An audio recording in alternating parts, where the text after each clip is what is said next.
오늘 말씀을 보면 우리가 예수님에 대해서 좀 오해할 수도 있을 것 같아요. 오늘 한 여인이 예수님께 찾아와서 예수님을 간절히 부르고 있습니다. 딸이 귀신 들려서 고통받고 있는데 예수님께 도움을 청하는 내용입니다. 그런데 놀랍게도 예수님께서 그 여인에게 아무 말씀하시지 않고 침묵하고 계시는 것이죠. 더해서 이제 제자들이 또 그 여인이 예수님을 쫓아오면서 큰 소리로 자기를 도와달라고 하니까 그 제자들은 저 여인을 보내버리자고 예수님께 이야기합니다. 예수님은 왜 그러셨을까요? 그런데 예수님의 말씀이 더 충격적이게 이렇게 다가와요. 나는 이스라엘 집에 잃어버린 양을 위해 왔다. 그러니까 내가 너 구해주러 온 거 아니다. 이 얘기한 거예요. 한번 생각을 해보세요. 여러분, 입장을 바꿔놓고. 여러분, 예수님을 만나면 우리의 문제를 해결할 수 있고, 예수님은 가난하고 힘들고 어려운 사람들을 불쌍히 여기신데, 내 사랑하는 딸을 위해서 지금 물불 가리지 않고 예수님께 나온 거예요. 그런데 예수님이 전혀 본체 만체하시고 더 나아가서는 충격적인 얘기를 하신 거예요. 그런데 여인이 아주 충격적인 얘기를 하죠. 뭐라고 그래야 되겠습니까? 자녀의 떡을 개들에게 던짐이 마땅하지 않다. 침묵하시다가 뭔가 이렇게 배제시키고 뭔가 차별하는 내용을 보여주셨어요. 그런데 이제는 뭐라고 되어 있냐면 모욕하고 있어요. 여러분, 예수님이 여러분들에게 그렇게 행동하시면 어떡하시겠어요? 아니, 여러분들이 정말로 도움이 필요해서 여러분에게 친한 사람 혹은 누군가를 찾아갔는데 그 사람이 본체만체예요. 더 나아가서는 아주 혐오스러운 얘기를 해요. 그리고 전국에는 어떡합니까? 모욕하고 내쫓으려고 하는 거예요. 여러분 같으면 어떠시겠어요? 여러분, 우리가 누군가에게 나를 무시하는 이야기, 나를 인정하지 않거나 나를 전혀 생각하지 않는 이야기들을 하면 우리 마음은 어떻습니까? 상당히 불편하지 않아요? 아니, 어떻게 저렇게 얘기하지? 내 상황에서 어떻게 나에게 저런 얘기를 하지? 그런데 예수님이 왜 그러셨을까요? 우리가 알고 있는 예수님이 맞습니까? 그런데 오늘 이것이 오늘 말씀의 가장 중요한 핵심이라는 거예요. 오늘 우리는 이처럼 하나님께서 우리에게 침묵하실 때, 혹은 우리가 무엇인가 차별받고 혐오당하고 배제당하는 것 같았을 때, 우리는 그러면 어떻게 해야 하는가? 이것은 어떤 뜻인가? 여러분, 그런데 그때 가장 중요한 것은 예수님께서 오늘 보고 있는 것은 그 여인의 사정이 아니라는 거예요. 예수님이 지금 바라보고 계시는 것은 그 여인의 마음이라는 거예요. 여러분, 오늘 처음 말씀 21절을 보면 예수님이 어떻게 되어 있냐면 이렇게 되어 있어요. 두로와 시돈 지방으로 들어가셨다라고 되어 있어요. 근데 그 앞에 보이면 예수께서 거기서 나가서 어디서 나간 거예요? 논쟁이 있었어요. 예수님의 제자를 험담하고 무너뜨리고 더 나아가서는 예수님을 흠집내려고 했던 그런 자리예요. 여러분, 누군가가 자꾸 여러분의 발목을 잡는다고 생각해 보세요. 그리고 자꾸 시험하는 거예요. 여러분을 넘어뜨리려고 하는 거예요. 얼마나 긴장감이 있겠어요? 얼마나 많은 날선 말들이 오고 가겠어요? 예수님이 거기서 나오신 거예요, 이제. 그런데 예수님이 어디로 가셨어요? 두로와 시돈 지방으로 들어가셨다라고 되어 있어요. 이 들어가셨다라고 하는 것은 사실 어떤 뜻이냐면 피신하여 갔다라는 뜻입니다. 그러니까 이 마태복음에서 이 단어가 특별히 원어로 아나코레오라고 되어 있는데 이것이 계속해서 반복적으로 나오는 순간들이 있거든요. 그때가 언제냐? 바로 위험을 피해 물러가시는 상황에서 이 단어를 쓰는 거예요. 그러니까 너무나 힘들고 지칠 때 혹은 위험할 때에 피하는 것을 나타내는 거예요. 그러니까 얼마나 그 상황들이 불편하고 어렵고 힘든 상황이었는가. 그런데 예수님께서 그 자리를 피하신 거예요. 왜? 이제 조금은 숨을 고르기 위해, 안정을 취하기 위해. 그런데 그곳은 어디였습니까? 이방의 땅이었단 말이에요. 이방의 땅. 여러분 그렇다면 왜 이방의 땅으로 갔을까요? 여기서 생각을 한번 해보세요. 왜 그러냐면 바리새인이나 이런 사람들이 그 땅으로 안 오거든요. 예수님과 제자들은 속된 얘기로 거룩하지 않은 땅, 사람들이 외면하는 땅으로 가서야 쉴 수 있었어요. 여러분 이게 참 아이러니 아닙니까? 우리가 쉼을 구해요. 그런데 우리의 쉼은 어떤 쉼입니까? 내가 원하는 자리 혹은 안전한 자리. 우리는 이런 곳에서 쉼을 얻길 원하잖아요. 그런데 예수님은 그 자리에서 쉼을 얻지 못해요.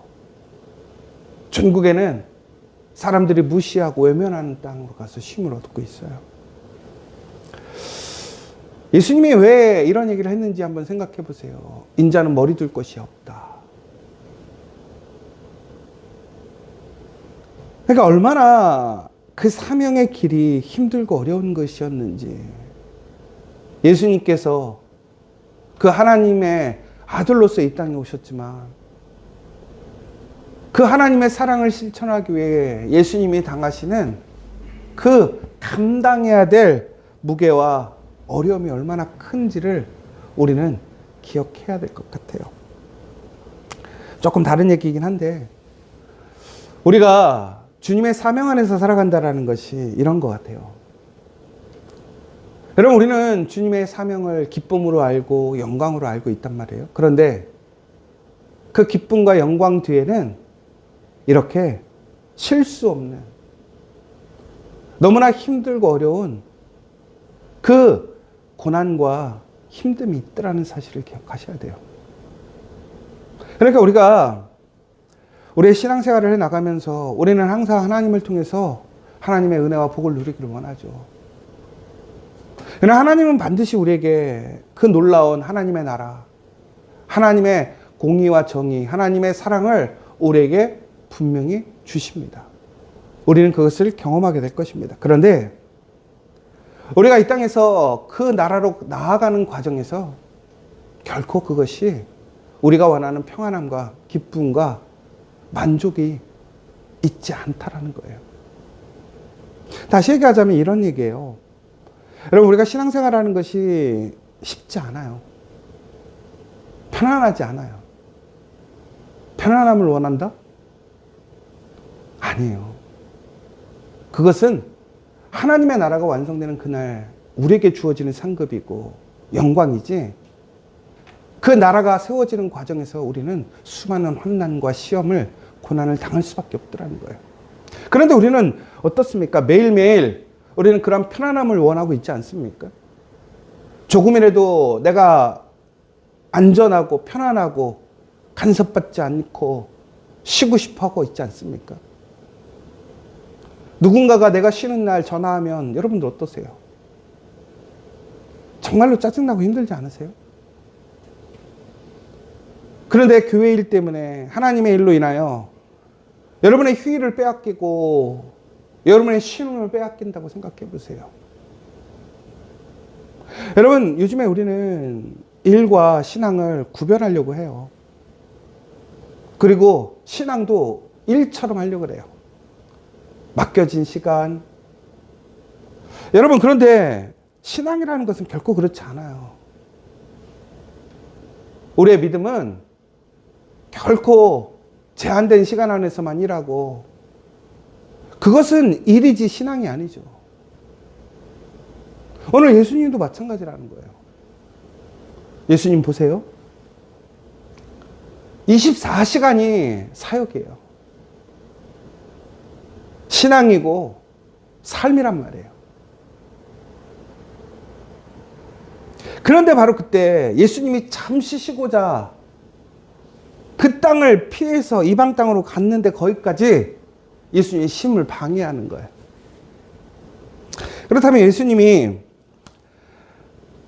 내가 여기까지 와서 쉬고 있는데 나를 방해한다고, 그래서 그 여인을 멀리 하시고 또 그 여인에게 모욕적인 얘기를 했을까요? 그렇지 않다라는 거예요. 그 여인이 입장을 바꿔놓자면, 여러분, 나에게 정말 필요한 것이 있다면 어디를 못 가겠어요?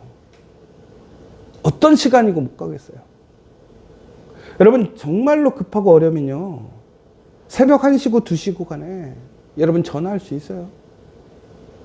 죽을 것 같으면 전화할 수 있어요. 이 시간엔 전화하면 안 돼. 아직까지 급한 거 아니죠. 그런데 이 여인은 그런 걸 따질 수가 없어요. 그러면서 뭐라고 얘기합니까? 주 다윗의 자손이여 나를 불쌍히 여기소서. 내 딸이 흉악하게 귀신 들렸나이다. 여러분, 여기서 보면 그 여인이 계속해서 소리 지르고 있거든요. 그런데 그것이 미완료 시제로 되어 있어요. 이게 무슨 얘기냐면 한 번 얘기하는 게 아니라는 거예요. 예수님께 나와서 계속 얘기하는 거예요. 소리 지르고 있는 거예요. 그런데 예수님이 어떻게 하고 있는 거예요? 아무 말씀하고 있지 않는 거예요. 그런데 여러분, 그 상황에서 아이러니한 건 예수님이 그렇게 한 사람은 끊임없이 소리 지르고 있는데 한 사람은 끊임없이 침묵하고 있더라는 거예요. 여러분 같으면 어떡합니까? 그만두지 않아요?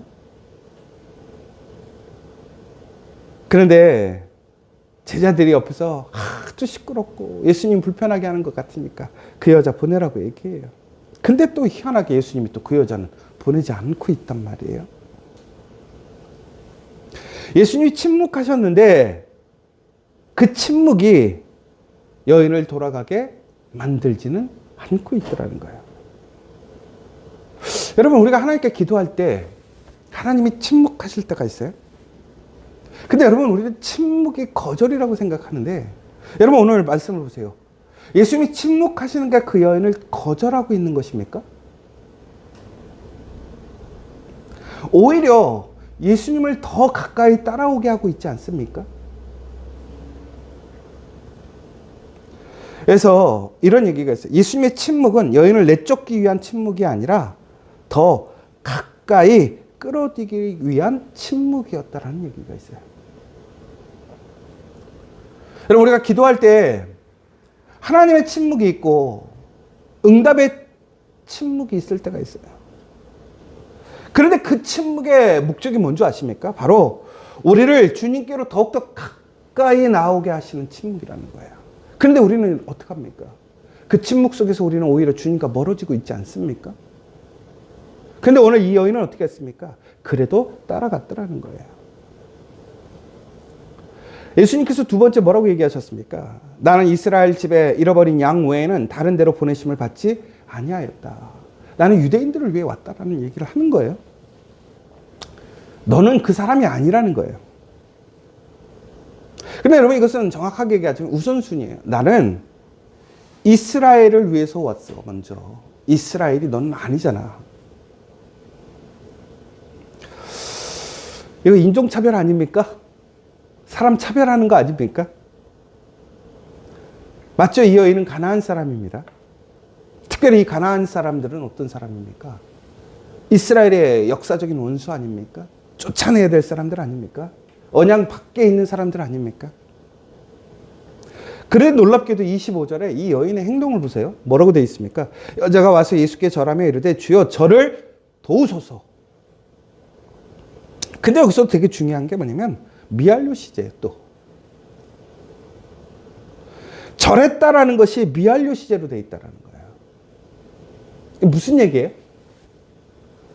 예수님 저 좀 도와주세요. 와서 무릎 꿇은 거예요. 예수님께 더 가까이 왔어요. 침묵해가지고 보통 사람들은 멀어질 텐데 오히려 침묵하는데 더 예수님께 가까이 다가온 거예요. 그전에는 멀리서 떠들다가 예수님께서 침묵하시니까 어떡하라는 거예요? 더 가까이 왔어요. 그런데 예수님이 뭐라고 그러세요? 너는 내가 구원할 사람이 아니야. 내가 너 도와줄 사람 아니야. 차별하는 거야. 너는 이방인이야. 그런데 거기서 무릎 꿇고 예수님 앞에 절을 해요. 그런데 한 번 절한 것이 아니라 어떻게 해요? 아까 똑같은 거예요. 소리 질렀을 때 계속 소리 질렀다고 해요. 계속 절을 하는 거예요. 더 가까이 가고 더 예수님께 무릎 꿇고 예수님께 절을 하고 있는 거예요.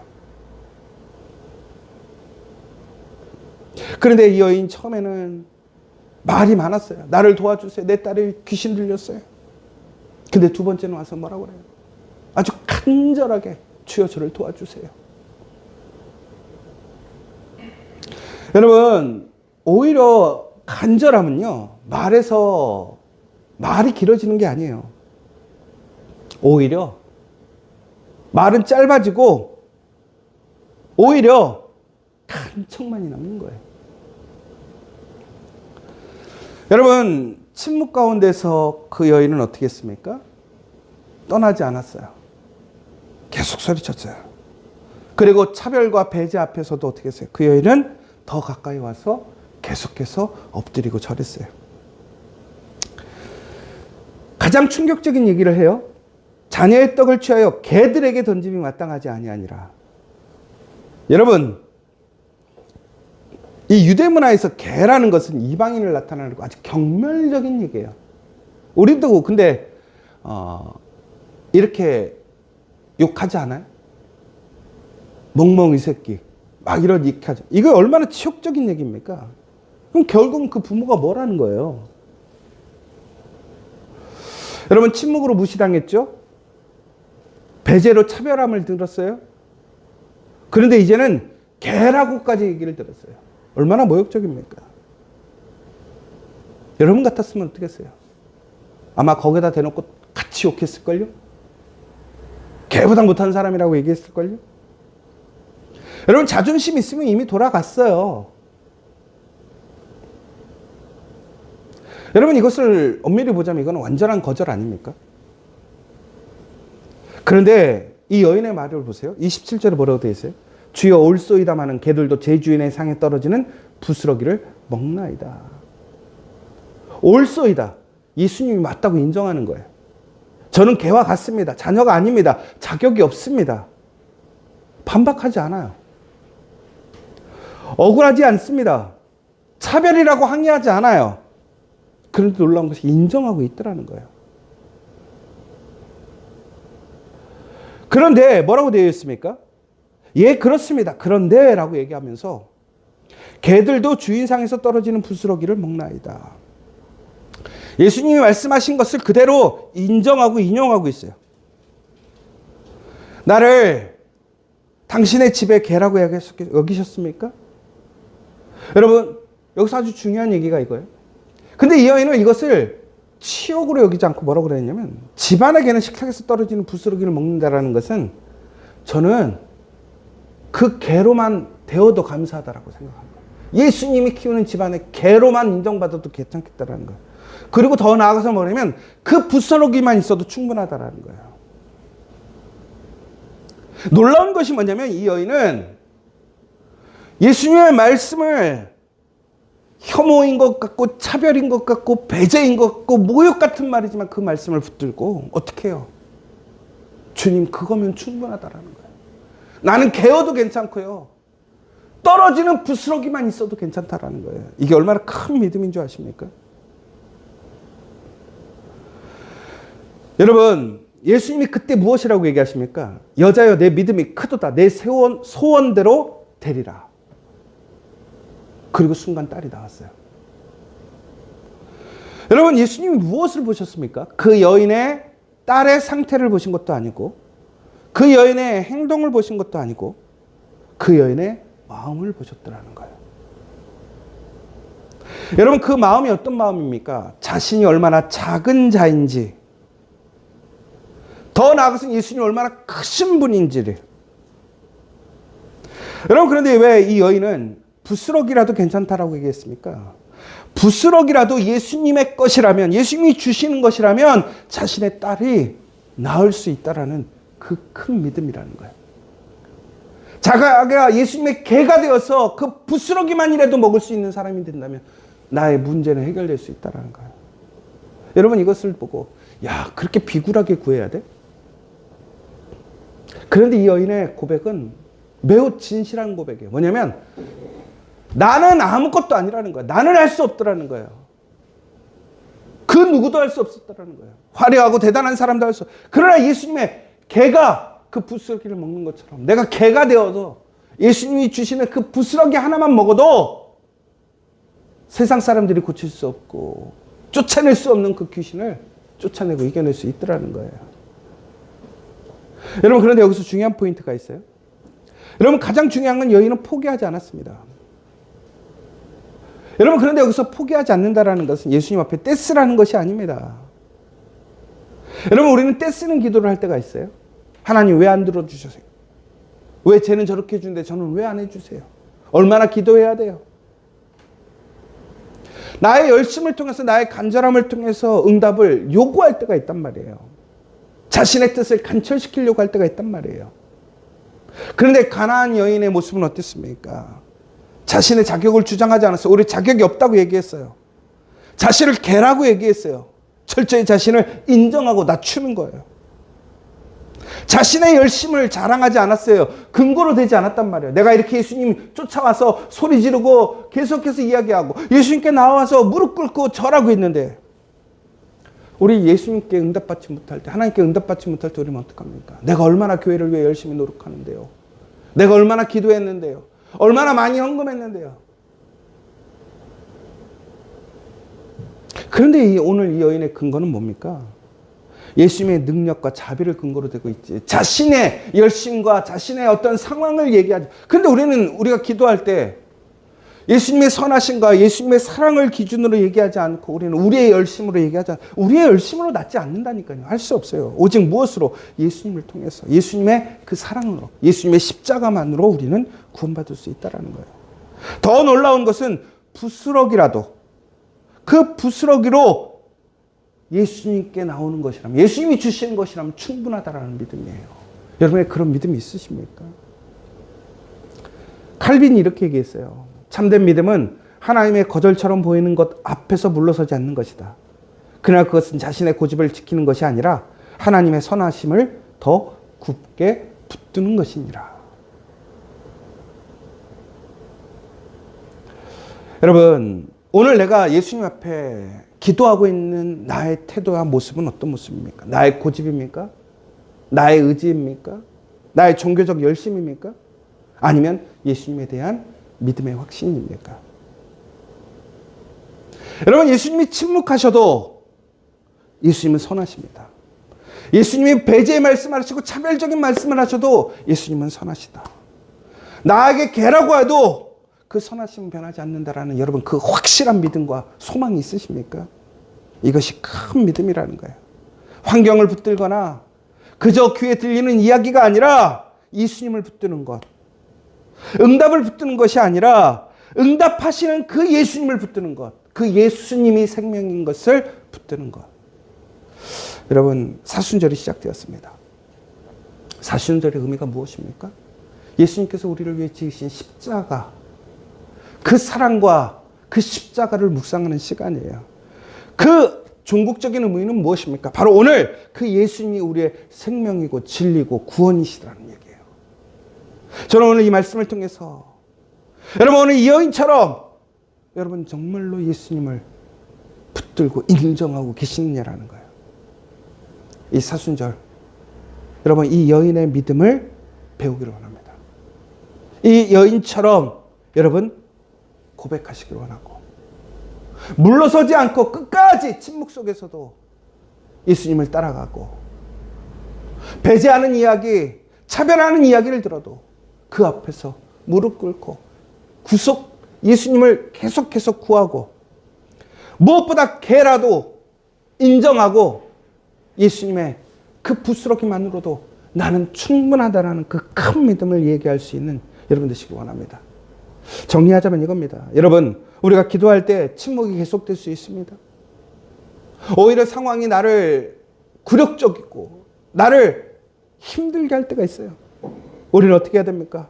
돌아가지 않아야 됩니다. 여러분, 하나님이 침묵하시는 이유는 우리를 청같이 우리의 믿음을 훈련하고 단련시키시기 위함이라는 거예요. 더 가까이 나아가십시오.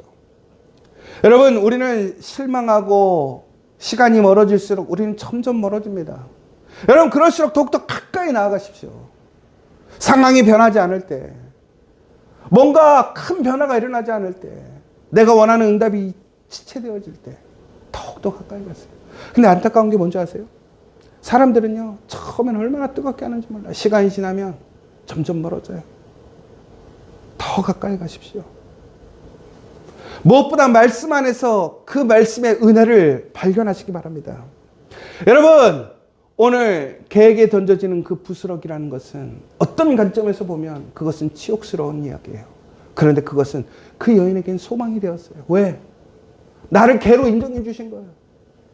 근데 그 개에게는 부스러기가 떨어지더라는 거예요. 그런데 그것만으로도 충분하다라는 거예요. 결국은 무슨 얘기예요? 말씀에 소망이 있고 말씀 안에서 씨름하는 기도가 결국에는 그곳에 숨겨진 보화를 찾더라는 거예요. 사랑하는 여러분, 하나님이 보시는 것은 기도의 양이나 열심의 크기가 아니라 바로 그 마음이라는 사실입니다. 오늘 하나님, 예수님께서는 그 믿음을 큰 믿음이라고 칭찬했어요. 여러분, 성경에서 큰 믿음에 대해서 2번 나오거든요. 오늘, 그러니까 마태복음에서 이 큰 믿음이라고 칭한 거 딱 2번 나와요. 그게 누구냐면 로마 백부장하고 오늘 이 가나안 여인에게 큰 믿음을 가진 사람이 딱 2번 나와요. 그런데 작은 믿음이라고 나오는 것이 있어요. 그게 누구였습니까? 바로 제자들이었어요. 3년을 예수님과 함께 다녔던 그 사람들을 작은 믿음이라고 했어요. 이방인들, 그들이 큰 믿음의 사람이었어요. 결국은 무엇입니까? 큰 믿음은 종교적인 행위나 위치로 주어지는 것이 아니라는 거예요.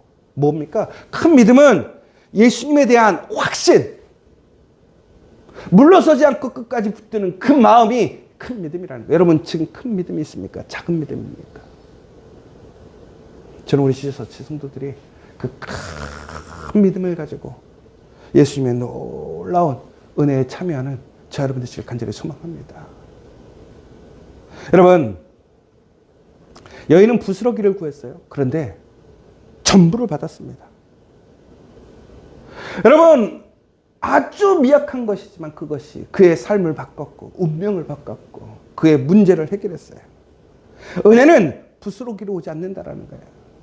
말로는 부스러기였지만 그 부스러기가 그 여인을 살렸고 그 가정을 살렸고 그 딸을 살렸습니다. 은혜는 언제나 우리가 생각하는 것을 넘쳐나게 합니다. 그러므로 우리는 겸손하게 그 부스러기를 붙들 수 있는 믿음이 있어야 돼요. 예수님에게로 오는 그 부스러기만으로도, 여러분, 겨자씨만한 믿음으로 이 산을 들어 저 산으로 옮기듯이, 여러분, 우리 부스러기 같은 그 조각이 그 여인의 삶을 바꿨고 그 여인의 가정을 바꿨고 자녀를 회복시켰더라는 사실이에요. 여러분, 오늘 이 시간 그 귀한 믿음, 큰 믿음으로 나아가서 예수께 응답받는 이 사순절, 그 시간 되기를 간절히 축원합니다.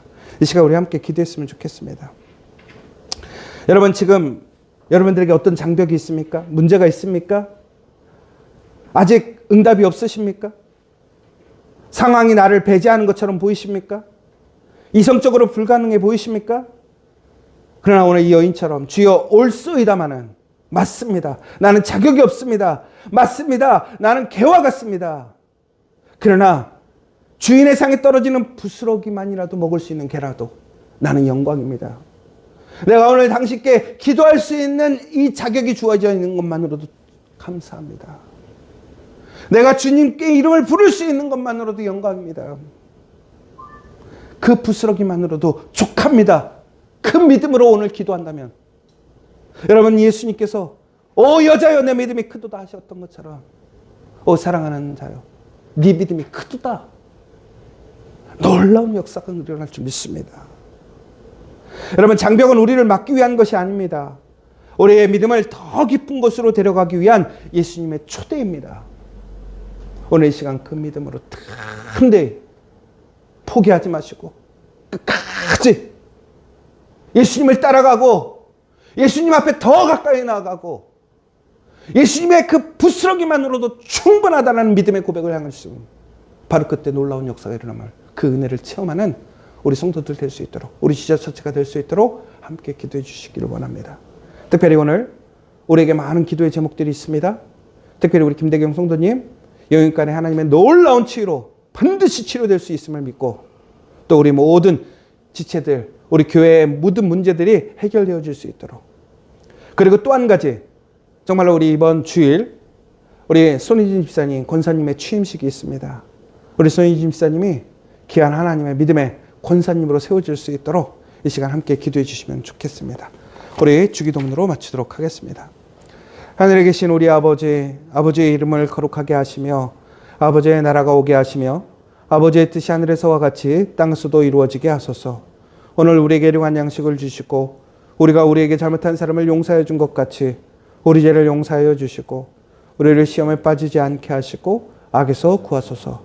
나라와 권능과 영광이 영원히 아버지의 것입니다. 아멘.